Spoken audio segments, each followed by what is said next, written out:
Hello Scorpio friends, I'm Annie Botticelli and welcome to my Scorpio January 2022 Astrology Must-Knows Horoscope Forecast. Definitely go to anniehelpsyou.com. That's the interface for all the free goodies that I make for you each month. You don't want to miss anything that I make for you to help you with the planetary possibilities. Also, a new perk for signing up for my free email newsletter at anniehelpsyou.com is that you will be able to run a free birth chart, which means that you can use the information that I give you in these videos in more ways, which I'm so excited about. I've been working on this for a while, so around the third week of November, anyone on my list will get the email of how they can access that service. If you would like to see my free courses, including one on unleashing your money magnets, or my paid courses, including becoming a professional astrologer mastery course that teaches you how to earn money or from your love of astrology, then you can see that at lumelife.com, L-U-M-E, life.com. This video is for you if Scorpio is your sun or moon or rising, or even if it's your Mercury or Venus or Mars or anything else you watch for. This is going to be a piece of your astrological picture. If you're a very late degree Scorpio, like we'll say November 15th through the rest of the sign or 23 degrees through the rest of the sign, I also recommend that you watch my Sagittarius report because you very late cuspy people have a more complex read and you will benefit from getting the pieces from the Scorpio and the Sag report to piece together your bigger picture.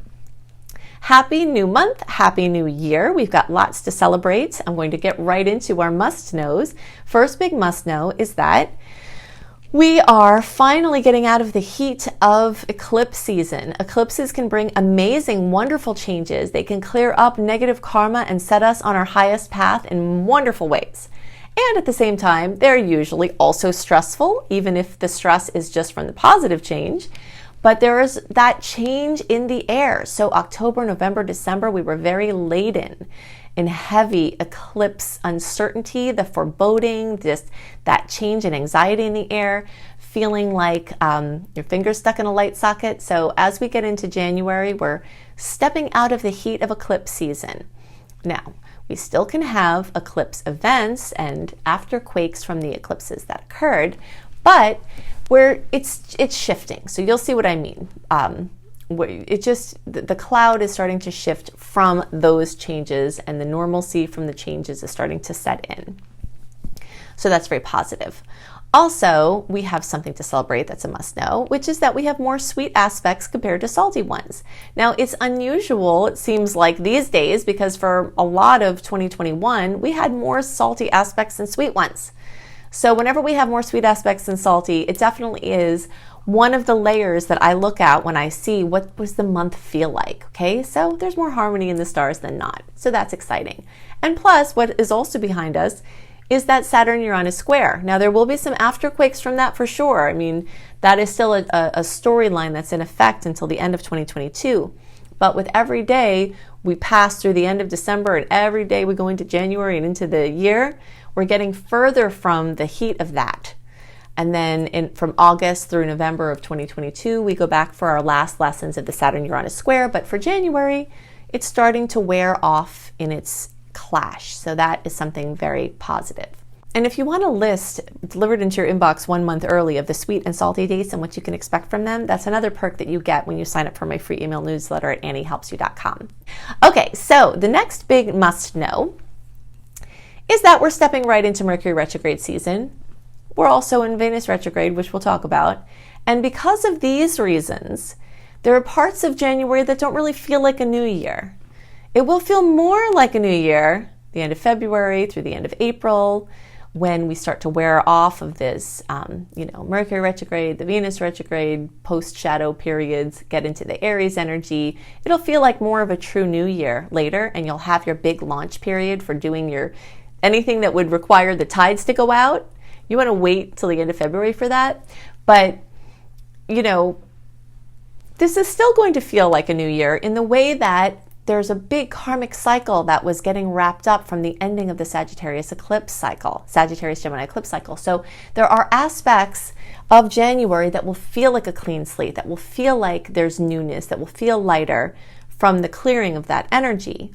But there are other parts of it that are not going to feel like a new year because these retrogrades are taking us inward and backward instead of forward and outward, okay? So that's a big must know. Mercury goes retrograde from January 14th through February 3rd. The shadow period starts at the end of December, and the post-shadow period goes until February 23rd. That's why the whole cycle between the end of December and February 23rd is in this earthworm stage of Mercury retrograde, which means going back over old ground. All right, so I'll give you a couple of key points about Mercury retrograde. The first is to expect confusion, uncertainty, and things being called into question that we're sure. Big must know, try to not schedule too much at this time if it's in your hands, because most of the changes or most of the things that you schedule are either going to change or will be called into question. So the less things you have that are just up in the air like that, the less anxiety you'll have. The more you schedule yourself light, you'll be free from the stress of whether things are going to work out or not. And you'll also be open for my favorite manifestation of Mercury retrograde, which is last minute magic. There is something very special about the retrogrades. It's like a time, a lot of people come to dread them because they associate them with things coming up from the past that are challenging. They associate them with things not moving forward, with uncertainty. And we've become, as a people, people who like to know what's going on and to be clear and to move forward and for everything to be, productive and feeling like it's moving forward. But we miss a lot of the juiciness in life when we focus on trying to make everything happen and being busy and being overscheduled and running to the next thing. And so the retrogrades help us. They help us by changing our plans. They help us by leaving room for us to have something to do because something didn't work out. And you can flow with that energy, flow with the astrological tides by trying to schedule yourself light, because then it also leaves you open for synchronicity. Synchronicity is that thing that happens where spirit is speaking to us, where all of a sudden we're in a store and someone's talking about the very thing that we really needed to know about, and then we talk to that person and we get the information we need. Synchronicity comes from that healing transaction that comes between us and that person that we had time to talk to because we didn't make so many plans during the retrograde, right? So definitely just leave room for last minute magic, and that can include last minute trips or invites to events or other things like that. Okay, so last minute magic, schedule yourself light, big must knows. Trying things on without permanent commitment is a very, very good way to use this energy because it lends itself to a shorter term energy or flexibility. So it is very good for research, it is very good for education, but it's not as good to try to throw your message in the bottle out to sea because the tides are coming in. So if you want to do an education program, if it's go at your own pace, you can study when you want to and not have to show up for things, that type of thing is very well indicated because there's flexibility. If it's an affordable payment plan, if it's something that's affordable, then if it's not short term, then that's okay because it has flexibility and it has, that flow opened in for you.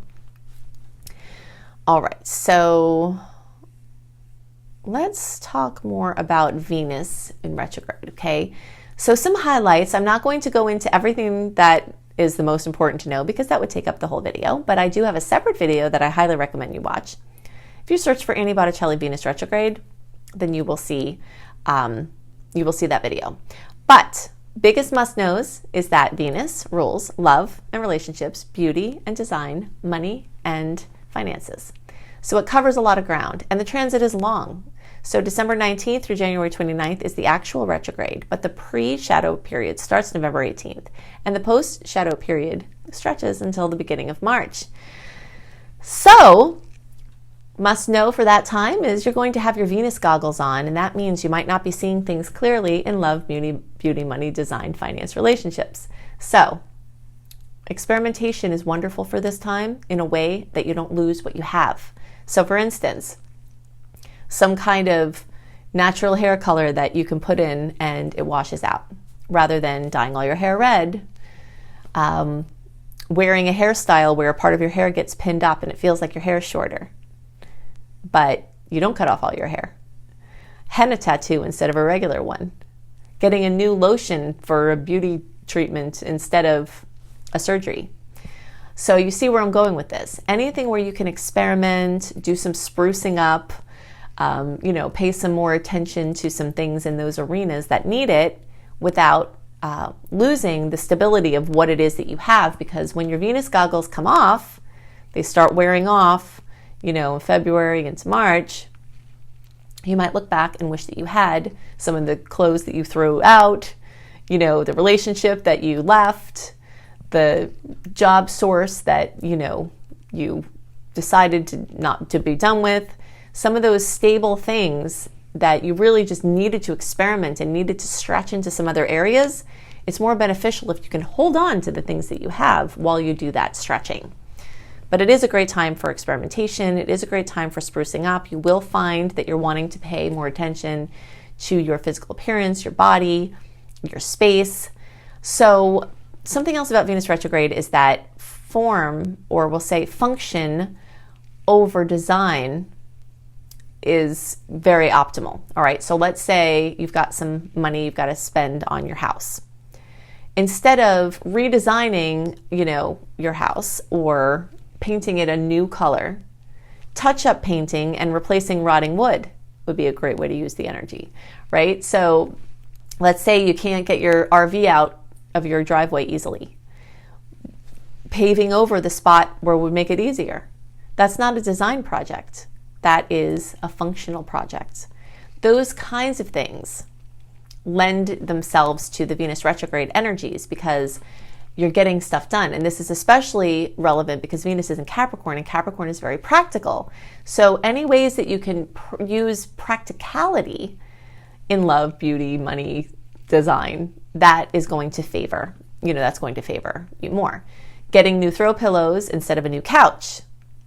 Not to say that no one can get a new couch, but again, it's going to be harder if you decide the couch isn't comfortable, you don't like how it looks after Venus goes direct.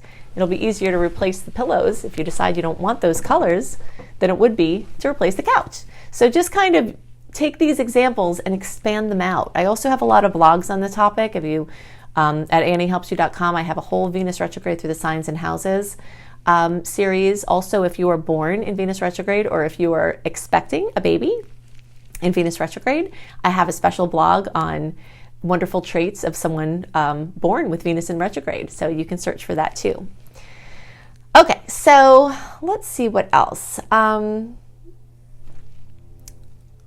For Scorpio, your third house is being very, very, very focused on. Okay, so all the energies in Capricorn are bringing attention to your mobility. It could bring up a lot of travel, could bring up topics about your cars or your devices.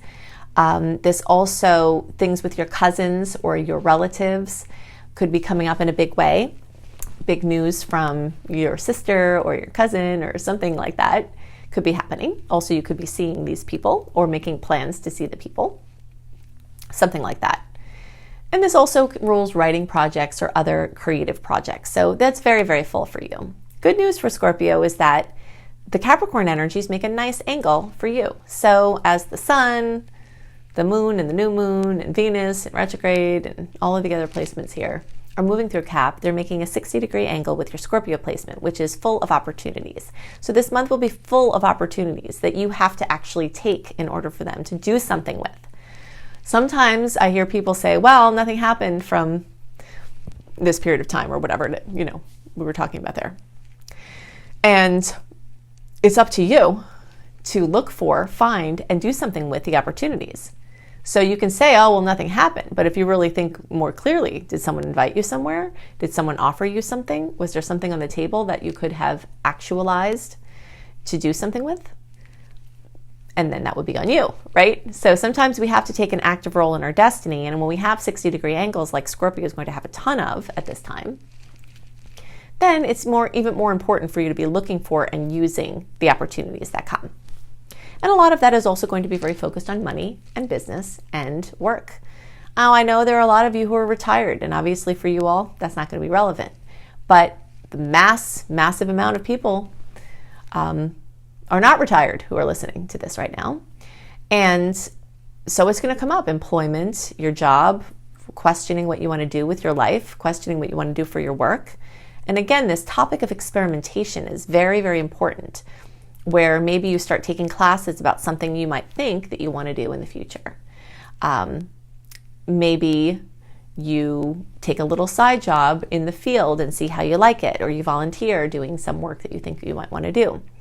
The way that this can be most relevant for people who are retired or who don't need money to work for money can be, what are you going to do with your gifts? What are you going to do with your, how are you going to give what you have to the world and share with the world and show up in the world, whether you're making money or not? So that can be relevant if you don't need the money or you're retired, but that can also be relevant if you do need the money, because that question is, what are you doing with your life, and what do you want to be doing, and what can you be doing that can help you get on track?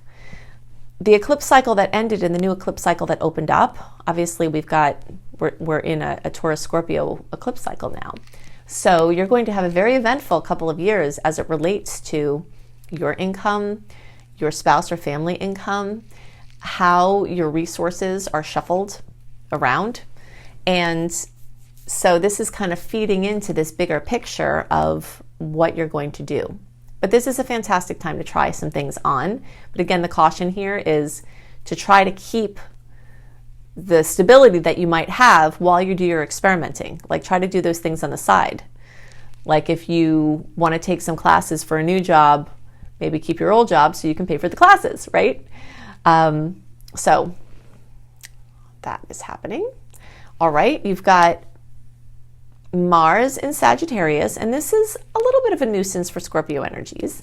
So you will be feeling a little bit distracted, a little bit scattered, and you might be feeling like you're throwing like a bunch of stuff at the wall, especially with your finances, to see what sticks.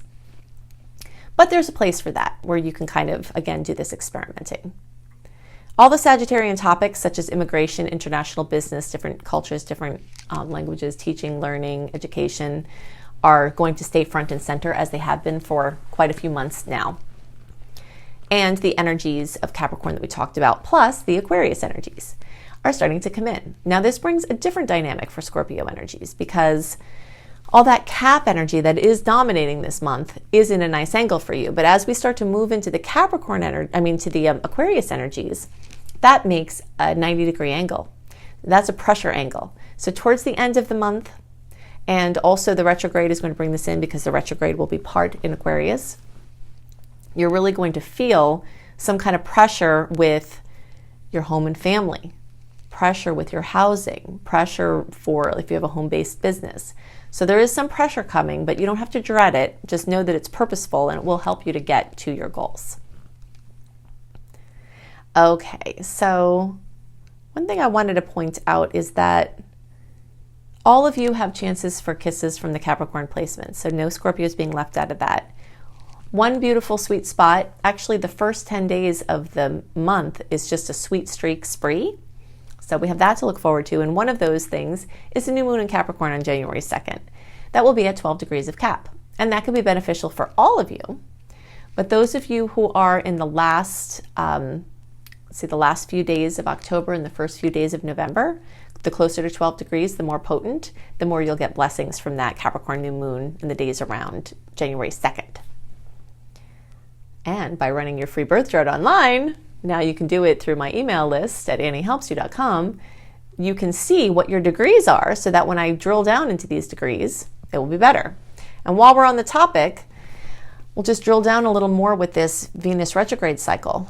All Scorpios can benefit from the fact that Venus is in a sign that is harmonious with yours through its retrograde process. But those of you who are between 11 and 26 degrees, so that's basically all the November born, with the exception of the last couple of days of the sign, all of the November born are going to have multiple kisses from Venus, making a connection, positive connection, retrograding and making the same connection, then going direct and making the connection again. All right, so if you're in that zone, then you can expect even more blessings from the past from the Venus retrograde. Okay, so the last thing I wanted to talk about is that Jupiter is recently in Pisces. This was as of the end of December. I talked about this in the December report, but I'm going to go into it a little bit more here. This is amazing because, first of all, Jupiter is the great benefic, the great protector, and now it's in fellow water sign. So we have the most benefic, happy, benevolent outer planet that we have, and now it's in the sign speaking your language. So that means from the end of December through the beginning of May, every Scorpio will get your kisses from Jupiter in your trine, in the trine configuration, which is the most beneficial and powerful and harmonious of all in astrology. So expansion, kind of unprecedented expansion, growth, positive forward movement, awarenesses, insights, healings, connections with others can manifest in an amazing way. And if you are a creative Scorpio or someone who's trying to get more in touch with your creativity, this is even more exciting because the fifth house is what's going to be accentuated during this time from the end of December through May, where anything that you create, trying to be out in front of people, like if you're a fashionista, or if you're an actor, or if you are a teacher where everyone's looking at you, or if you are a comedian, or if you are, an artist, or trying to get yourself out more in the limelight, or getting your work being seen.